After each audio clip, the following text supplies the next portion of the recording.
Success is simply progressively pursuing some worthy ideal or worthy goal. Yes, we're going to screw up all the time, but keeping the major objective in mind is the most important thing. Can you tell me briefly who are you and what you do at Gather? Maybe some facts about that other people don't know about you. It would be still interesting to hear. Me as a person or the company? No, about you as a person, As actually. a person, I started off as a filmmaker, writer, director, producer. So I'm a member of the Screen Actors Guild, the Writers Guild of America, the Directors Guild. And my very first movie was a horror comedy movie called Mhm. Behind the Mask, The Rise of Leslie Vernon. So it's a cult horror movie. So most people don't know that I, in a different life, was a film director. I then got into I made independent documentaries and features, and by 2010, by the late aughts, I realized that the distribution model for movies was completely broken because by that point we had gotten to this place where um, fans and communities around niche films with themes and genres, they were aggregated online. They were either on email lists of organizations or they were in social media groups. And so we could get at very specific people, but physically they were decentralized all over the country and the world. And so just releasing the film in New York and LA, that would buy a perception of value for the film, but it wouldn't necessarily drive revenues because you were kind of throwing a dart blindly at some theater, hoping that the audience was there. And so I built a technology that we called theatrical on demand, which was Mhm. effectively taking the Kickstarter like model of crowd sourcing, and we would aggregate critical masses of theater audiences. And so we went out and created economic deals with all of the cinemas in the United States and the English-speaking territories, and then we would acquire films for distribution. But we would then go to the organizations that had groups and members who were interested in the movies and say, you premiere the film in your town at your cinema. And if they got enough people to reserve tickets by pre-authorizing their credit card, then the screening would happen. And if they didn't, nobody had to lay out any risk. And in that way, we created this democratized bottom-up model for theatrical distribution that complemented the traditional top-down model. So you could buy a perception of value, get all of your media and marketing by booking theaters, and then you could actually drive revenue and impact by having emotionally engaged communities pull the content to where they were. That was the crux of my original idea for Gathr Films. That idea was a really good one in the sense that we built this silver bullet for accommodating organic demand for people's films wherever and whenever it existed. But in the 10 years from 2011 to 2021 that we were doing this, the entire economics of the Mhm. industry completely changed. All of the streamers came about, not just Netflix and whomever else, but even cable channels in the United States that previously weren't acquiring films became pay cable and subscription and transactional VOD. And so they started buying up films, and our pipeline of content dwindled. And then at the same time, the theaters were getting crushed because of home entertainment. Um, and so we had the wrong product market fit. I thought I had this big idea, but Mhm. it turns out that perhaps I was incubating the big idea. And instead of addressing a $12 billion domestic movie industry, maybe I could apply this engine to the $1 trillion global event industry. And so by the end of 2019, we decided, why don't we not just make this about film, let's expand to all events, all talent. And so what happened at that point is You asked me to tell me about myself, like, do I play piano? But I'm sort of giving you the Gathr history. Mhm. But at that point, we realized, well, what we had built, the technology that we had built, is this. You know what Eventbrite is, obviously. It's just like Eventbrite, but Mhm. for film specifically. So if we already had event creation and ticketing and event management, what if we could add this Airbnb for talent booking component and let any performer or lecturer or subject matter specialist um, manage her own time and fees and field demand? Remove this email contact form on your website and instead put an elegant booking widget on the website and get a notification on your email, respond to Joe's inquiry, go to your dashboard and say, you can have me for 30% of ticket sales, or for $5,000 or $100 a person.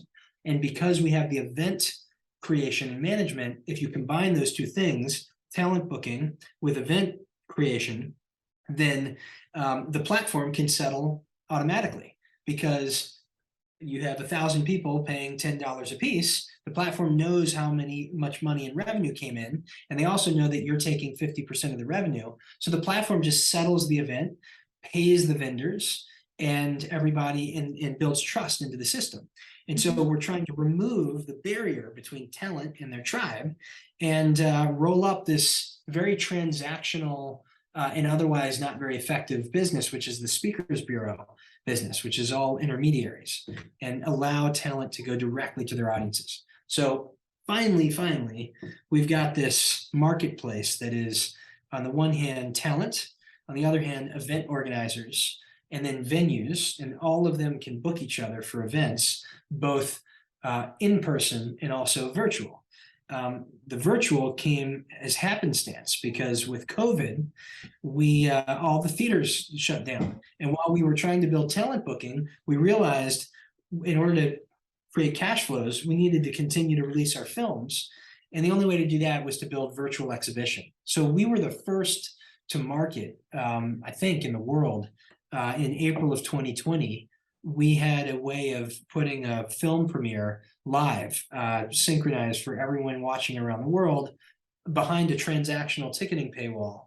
And then we could transition from the live film, which was uncompressed. So Mhm. obviously the meeting software like Zoom compresses the video, but we couldn't have compression. So we wanted to show a 4K film live and then seamlessly transition to a Q&A. We did all that around April of 2020 and then perfected it for the next couple of years. So today we have this really fabulous virtual exhibition platform as well. And what we're literally launching tonight, we're doing a book launch. We've now got products in the watch page. So you can buy products, make donations, do all sorts of things during the virtual events, in addition to the live stream video. That was a mouthful. That's actually very interesting because I was going to ask about this book because I noticed on LinkedIn that you also posted that you are going to book premiere also with the author, and then the people will get the books with the signature. So I haven't seen it anywhere else, and it just That's right. grabbed me in my attention. It's like, what? How? Like for the first time, because you know you and immediately sell it, so it's like a booking and e-commerce in one place. That is really actually unique. So yeah, I'm that's glad you said that. So when I said, I feel like we're a Ferrari engine, but we're in this Ford Pinto. We're just, we have this great tech, but right now no one really knows about us. But we have something that no one else in the world has, and we're constantly putting things out there that don't exist anywhere else. For instance, talent booking, just the idea of using technology to field demand and to create operational efficiency for your own event personal appearances.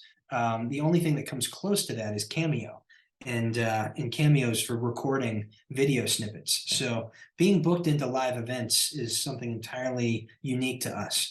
And in addition to that, granted, TikTok and Instagram and everybody's trying to do live shopping and putting gazillions of dollars into it. But Mhm. what we're trying to do is we're trying to add products into events in the same way that you might go to a concert and you're watching the event, but in the back, you want to buy the band's t-shirt. And Mhm. so we want to have these passive product sales. And the one area that we're really homing in on is the book publishing industry, because that Mhm. industry, the book launch, is a thing of the past. It's getting crushed. What happened during COVID? So the typical book launch, you're a big publisher like Simon and Schuster, and maybe you have 90 different independent bookstores around the country. So you've got this new big author, and the bookstores take the author and they go around and do these book launch events, which costs the publisher a fortune to send the author around, especially if Mhm. it's an international author. Mhm. But then the independent bookstore, though, is going to buy books directly from the publisher, host the author, which the publisher will cover the cost for, and then try to sell books. And of course, with COVID, that couldn't happen anymore. And so the book publisher was forced to put the author on Zoom. So the book publisher couldn't sell books because Zoom doesn't have a transactional ticketing paywall. So the publisher Mhm. couldn't, the whole point of having the book launch is to have the independent bookstores buy a bunch of books and sell the books and transact the books. Publishers couldn't do that. So they need a way for an event platform to book the authors and to hopefully pay them independently, but then also transact on the books. And that's something that we can do not only with the publishers, but also with independent authors who may have a publisher but not get a book launch, or maybe self-published. And we know that 25% now of all authors on Amazon are self-published. And even the ones who are published don't have an opportunity to have a book launch subsidized. So the same thing that we did with film, where over the last 15 to 20 years, if you were a filmmaker, you'd sell your film to Warner Brothers and then just forget about it because they're going to release it. They're going to do all the marketing. Even if it's an independent film, you sell it at a film festival, but you're done. Mhm. Maybe you have to show up for the premiere, but the studio is covering your cost and telling you where to go. You're not having to market it. Same way with the books. All authors are used to getting the book advance and having the publisher take them on a tour and doing all the marketing. But now, in the same way that filmmakers realized they can leverage self-distribution tools to activate their own communities and drive impact and revenue. And Mhm. we were there for that. Now, authors can use the tools that we Mhm. have to create their own book launches. Can you share like one tip or two tips, advices uh, for the people, maybe for me in the future, how to survive this tough time when you maybe self-doubt, maybe something else? Really, really trying to own the definition of success, Mhm. because it's, what are we doubting? Are we doubting the objective? Because to me, success is simply progressively pursuing some worthy ideal or worthy goal. And as long as you're making forward progress toward a goal, it's all about the journey, not the destination. If that goal ultimately is worthy and noble and valuable, then pursuing it is being successful. Mhm. The self-doubt comes in on the tactics. Am I not pursuing it the right way? But if there's any self-doubt, that may be about whether the goal itself is worthy of the Mhm. pursuit. If the goal is worthy of the pursuit, then every minute you're spending pursuing it, you're successful, and then self-doubt should go away. The tactics, on the other hand, I mean, that's just, yes, we're going to screw up all the time. But keeping the major objective in mind is the most important thing. Mm-hmm. Thank you. Great advice. And now I have like a few questions from this technical point of view. So Sure. you are the tech company. How did it started with a core tech product? How did you create it? Like, did you hire? Did you outsource tech people? Why did you choose technologies that you use currently or change it like a brief history of your tech background of Gather? Well, I am not a technical founder. I'm a filmmaker, and Mm-hmm. so that was my biggest weakness. Uh, I, I did know people in the tech fund industry who were funding companies, and so I would ask them, is there a place where I can hire a CTO as a service? Are there offshore outfits that would help? Uh, and and um, and so I did. I over the years I interfaced with different teams, one in Argentina, and then another boy everywhere, Romania, Russia, uh, and what happened is that there's just a there's just a double-sided coin for um, it's one thing if you really know code, then you can outsource it and do code review and QA and be able to hold people accountable for their estimates and their work. But to me, I didn't know. I could look at a roof and just without knowing how to build a roof, I could say that's a pretty big roof. I would imagine that would take one person a few weeks, probably Mm-hmm. take 70 people 3 days. But I can sort of visualize that. I couldn't know whether building a shopping cart would take 1 day or 3 weeks. And I also Mm-hmm. couldn't know if you threw 5 people at it, whether it would go faster or because they're working in the same branch, it actually would go slower. So really, it was really, really difficult for me. And I think I overspent and it took too much time to build initial code. And the initial code probably wasn't built in an elegant way. There was Mm-hmm. different languages in the code.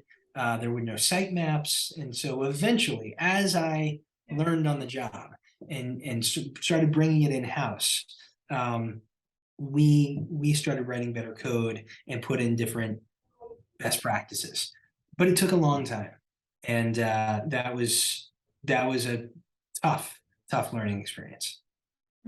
I see. And what was your criteria for choosing partners? So you mentioned different countries and different approaches. Why did you decided to work with one company over another? Why did you decided to change Argentina on Romania or Russia? Well, there's two answers to that. Culturally, it's part of our ideology. We distributed hundreds of films. Each film had a different cause and a Mm-hmm. different. Films are like empathy building machines. They're catalysts to drive change and impact. And so our films would have cause measurable impact initiatives. So our films would be incredibly diverse, and through our films, we would meet people of all walks of life. And similarly, I think it is important to work with people all over the world who share different perspectives and points of view, because ultimately you're going to get talent and culture and ethnicities are going to bring in different points of view that are going to raise the ship, raise the tide. So that was one reason why I was very open to working with anyone anywhere.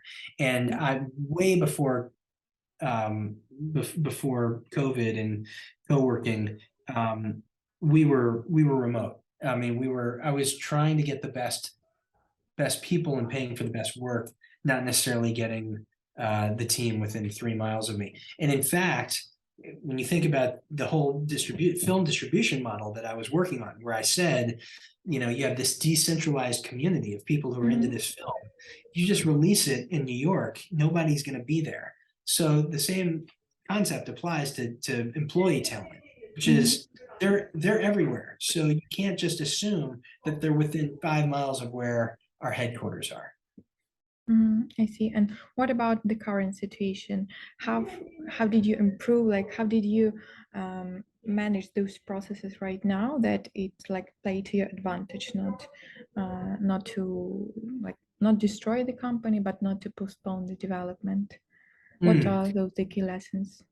Well, I gotta say, we are running so lean right now. We're actually about to go and raise capital Mm-hmm. to fund our existing operations, but to get net new capital to do the sales and marketing that we desperately need Mm-hmm.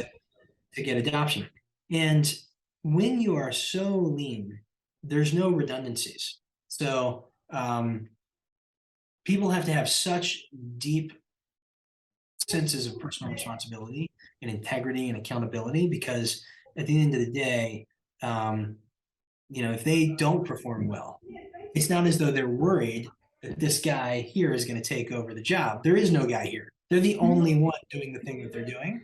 The one person in customer support and one person in, whatever product. So when you're running that lean, it's actually hard to enforce anything punitive, and so we just have to make sure that more than talent, more than skill, is trust, and that you trust in your team to be accountable. Because if you can rely on your team, everyone's going to make mistakes. But with such a lean team, you just got to trust your buddies, your team. Your history has a lot of ups and downs. So what do you expect or you would like to see in your industry in a few years, like in a 2 years or in a 5 years perspective? There's a misconception by the consumers that a virtual event is Zoom, for instance, but it's so much more.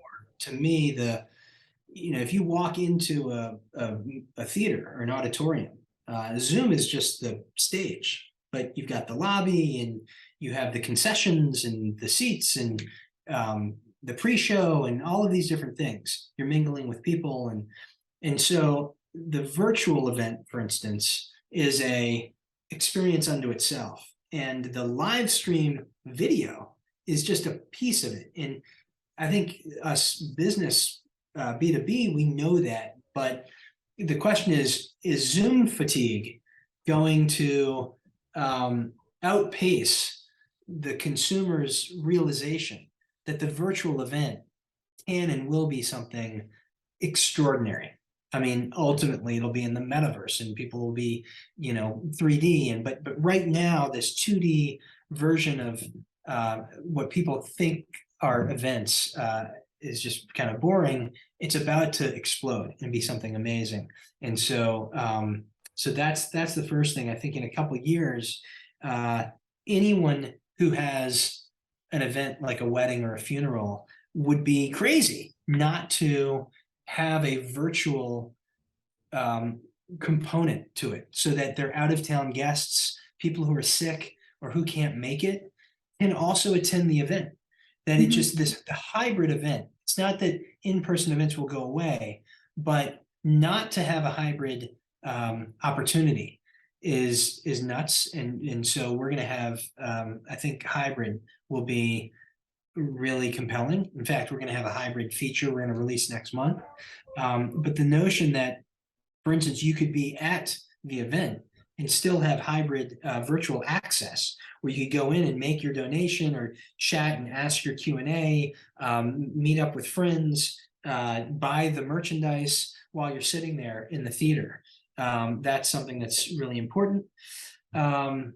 And ultimately, we want to, on the talent booking side, we want to make sure that anyone has an ability to monetize her extra time, and that talent booking is way too fragmented. It's one of the last things to be rolled up and to be undergirded with technology. And so once we do that, any subject matter expert, any person who can monetize his or her spare time by pontificating about something, can use our tools to be booked for events. So that'll be a new trend that we hope to introduce. I see. And so the last question, what are your goals for the next year? Like your personal goals, not maybe it is connected with the company, maybe not, but still. How do you manage your goals actually? Very curious, because I was reading a lot of articles, how to put goals correctly, how to achieve goals. What about you? You're the person who achieved a lot. So what is the secret to success? Uh, well, I mean, just my very practical and literal goals for the company are to establish adoption so that we can be on um, comfortable footing and positioned for our next big move, whether that's a capital raise or a partnership or something. But um, right now we're kind of in a precarious position because we don't have enough funding to accelerate our adoption, but we also need funding, and you Mhm. really need adoption to get funding. So it's one of those catch-22s. Um, Personally, uh, my goals are always they're very boring. I just want to stay healthy um, and just, I mean, I have some goals for the world and for the country and to, to be civically minded and to try to bridge diplomacy where I can. Whatever I can do on a local level to help to bridge people's polarizing differences, I'm looking forward to doing through our documentary distribution, through Mhm. the diversity of content and talent and movies that we have. I think we've played a small part in trying to get different perspectives and point of views out there so that we can discuss them. Mhm. Awesome. Thanks a lot for your time.